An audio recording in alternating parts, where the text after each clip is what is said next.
जहां चाह वहां राह। कहते हैं सिर्फ चाहने से कुछ नहीं होता, यदि आप चाहते हैं तो मंजिल को पाने के लिए कठिन परिश्रम करना होता है, तभी जाके कोई ना कोई राह बनती है। जी हाँ दोस्तों नमस्कार।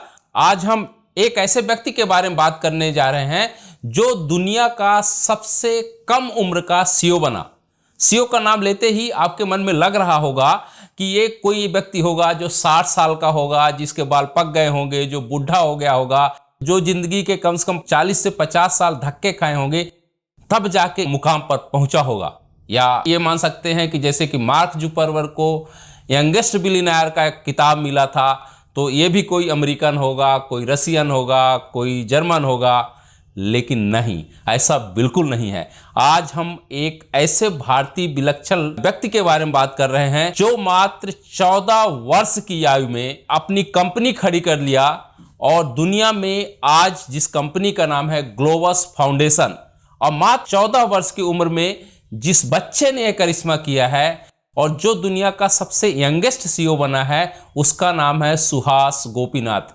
जी हाँ, सुहास गोपीनाथ, जिसका जन्म 4 नवंबर 1986 को हुआ था। सबसे मजेदार बात यह है कि जब इस उम्र में लोग दुनिया के स्कूलिंग अपना कर रहे होते हैं, ग्रेजुएशन पोस्ट ग्रेजुएशन की डिग्रियां हासिल कर रहे होते हैं, उस समय यह बालक दुनिया में एक से बढ़कर एक कीर्तिमान स्थापित कर रहा था। आपको यह जानकर ताज्जुब होगा कि 2008-2009 के वर्ल्ड इकोनॉमिक फोरम में उसे यंग ग्लोबल लीडर सम्मान से नवाजा गया।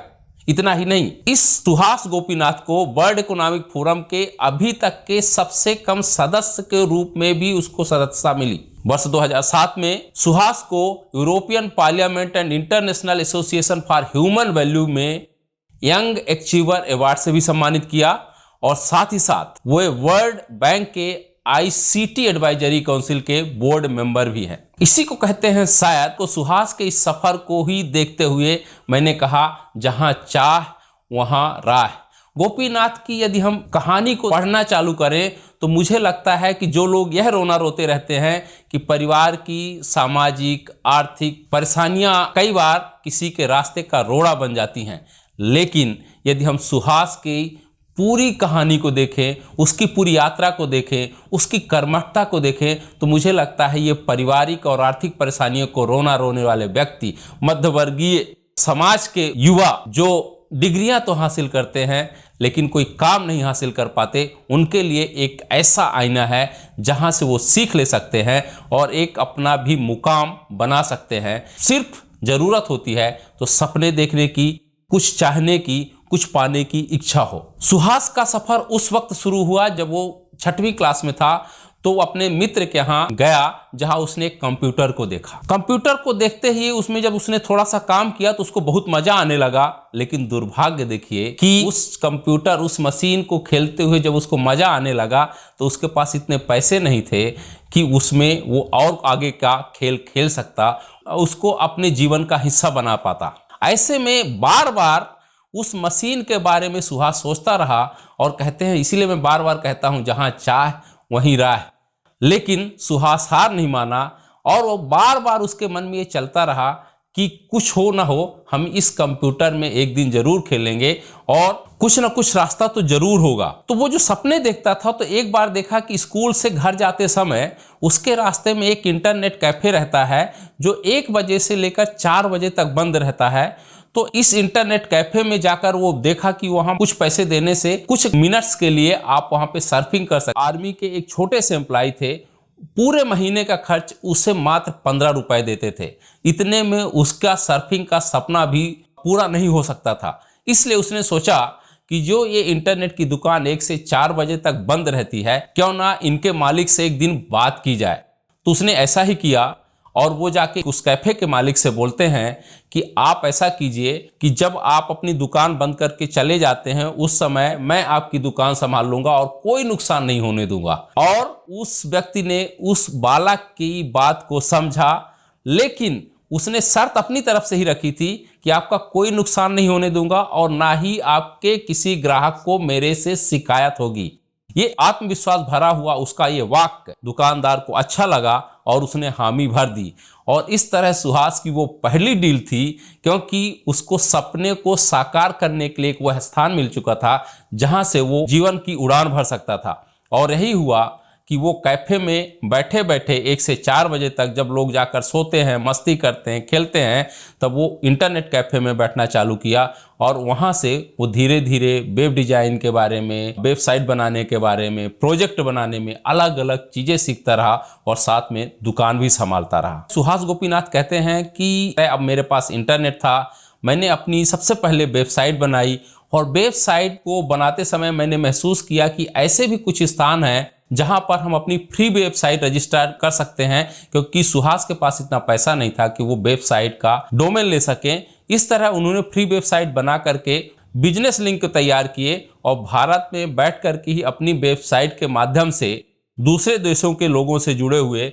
और उन्होंने न्यूयॉर्क में सबसे पहले वेबसाइट बनाने की बिजनेस डील की, जिसके बदले उन्हें $100 मिले। सुहास एक इंटरव्यू में बताते हैं कि ये मेरी जिंदगी की पहली कमाई थी। तब उनकी उम्र महज 13 वर्ष की थी। उनके पास कोई बैंक खाता नहीं था, तो उन्होंने अपने पापा को बताया कि मैंने $100 कमाए हैं, और इस तरह पापा ने उनका पहली बार बैंक खाता खोला। सुहास जब मात्र 9वीं क्लास के छात्र थे, तब कूल हिंदुस्तान नाम का एक पोर्टल बनाया जो गैर प्रवासी भारतीयों पर आधारित था, जिसके माध्यम से वो अपने स्किल को उन तक पहुंचाना चाहते थे। इसके बाद मुझे तो दुनिया भर की कई कंपनियों के वेब डिजाइन करने के लिए लोग संपर्क करने लगे। और जब गोपीनाथ 9वीं कक्षा में पढ़ ही रहे थे, तभी उनके पास इतना पैसा आ गया था कि आराम से उन्होंने एक कंप्यूटर खरीद लिया। कंप्यूटर खरीदते ही उन बिजनेस मॉडल पूरी दुनिया में पॉपुलर हो गया, बहुत सारे काम आते रहे। तो उन्होंने सोचा कि यदि भारत में अपनी कंपनी चलाना है। जब वो 9वीं क्लास पढ़ ही रहे थे, तभी उन्होंने इंटरनेट में पढ़ा कि दुनिया में एक व्यक्ति है जिनका नाम बिल गेट्स है, जो माइक्रोसॉफ्ट जैसी कंपनी चलाते हैं आईटी की। तब उनके मन में लगा क्यों मैं भी ना अपनी एक कंपनी बनाऊं। लेकिन कंपनी बनाने के पहले उनकी सबसे बड़ी परेशानी ये थी कि जब उसको उन्होंने रजिस्टर्ड करना चाहा तो रजिस्टर्ड नहीं हुई। और जहां से उनको काम मिल रहा था, अमेरिका, जर्मनी, स्पेन, इटली, वहाँ के लोग उन पर विश्वास करने को तैयार नहीं थे कि जो बच्चा अभी 9वीं क्लास का है, जिसके अभी मूछ भी नहीं आई है, वो कैसे उसको हम काम दे सकते हैं, जबकि उसकी कोई कंपनी रजिस्टर्ड नहीं थी। ऐसे समय में सबसे बड़ी कठिनाई यही थी कि भारत में रहते हुए वो कंपनी को रजिस्टर्ड कैसे करें, क्योंकि भारत की सबसे बड़ी कमजोरी ये थी कि यहाँ पर योग्यता और हुनर को कोई महत्व नहीं दिया जाता। यहाँ पर एक शैक्षणिक योग्यता और उम्र हमेशा आड़े आती है जब आप कोई बड़ा काम करना चाहते हैं। और इस तरह मात्र जब वह 14 वर्ष के थे, तब वो ग्लोबस फाउंडेशन नाम से एक कंपनी बनाई। और कंपनी उन्होंने भारत में रजिस्टर नहीं कर पाए, क्योंकि यहाँ एक कंपनी बनाने के लिए किसी भी व्यक्ति को 18 वर्ष का कम से कम होना चाहिए। तब ऐसे समय में उन्होंने अपने एक मित्र जो अमेरिका में रह रहा था, उसको अपने बोर्ड में ला करके उसकी सिटीजनशिप के आधार पर इस कंपनी की स्थापना की। इस तरह वो भारत में रहते हुए भी अमेरिका में कंपनी रजिस्टर्ड होने के बावजूद भी वो सबसे कम उम्र के मात्र 14 साल में सीईओ बन गए।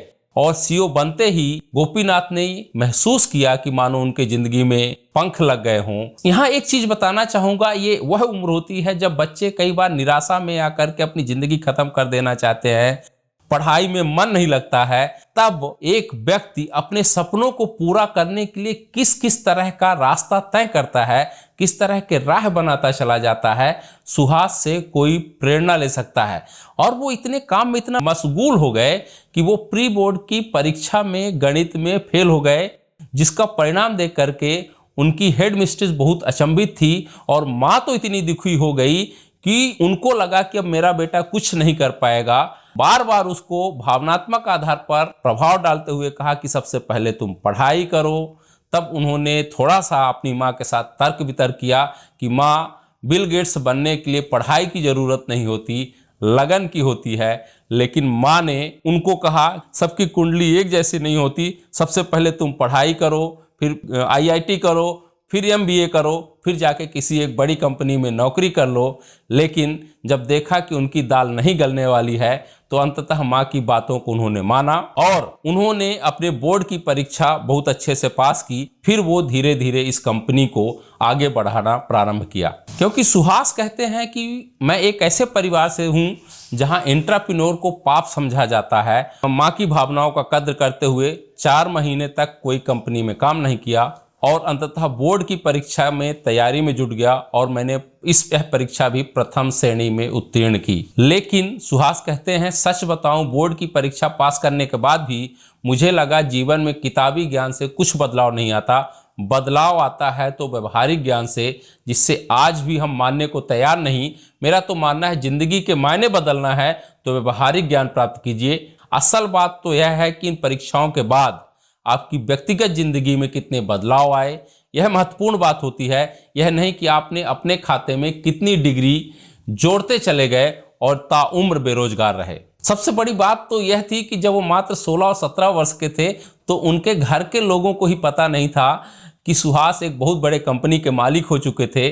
उनको लगता था कि सुहास छोटे मोटे फ्रीलांसर करके कुछ पॉकेट मनी निकालता है, जब तक कि उनका इंटरव्यू BBC और दुनिया की तमाम वेबसाइटों में नहीं आ गया। जब मात्र वो 16 वर्ष के थे तो भारत से बाहर उन्होंने सबसे पहला अपना ऑफिस स्पेन में खोला और इसके बाद तो वो इटली और जर्मनी में भी अपने काम का विस्तार किया। गोपीनाथ बड़े उत्साह के साथ बताते हैं अपने एक इंटरव्यू में कि इस तरह हमने एक छोटे से इंटरनेट कैफे से एक अंतरराष्ट्रीय मल्टीनेशनल कंपनी का सफर तय किया, जिसके ऑफिस आज America, Europe, UK, Canada, Australia आदि देशों में फैले हुए हैं। और गोपीनाथ जैसे ही 18 वर्ष के हुए उन्होंने उसी दिन अपनी कंपनी को भारत में ग्लोबस नाम से रजिस्टर कर लिया। और सबसे बड़ी बात है कि कहते हैं कि जो व्यक्ति अपनी जड़ों को नहीं भूलता वो कितने भी बड़ा वटवृक्ष बन जाए वो फैलता ही चला जाता है। भारत में ऑफिस बनाने की सोची तो सबसे पहले जहां से उन्होंने अपने करियर का प्रारंभ किया था, जिस इंटरनेट कैफे से, उसी के बगल में सबसे पहले अपना ऑफिस खोला और इसके बाद उन्होंने फिर पीछे मुड़कर नहीं देखा। और आज भी ग्लोबस फाउंडेशन दुनिया की बहुत बड़ी IT कंपनी के रूप में तहलका मचाए हुए है। बहुत बहुत धन्यवाद।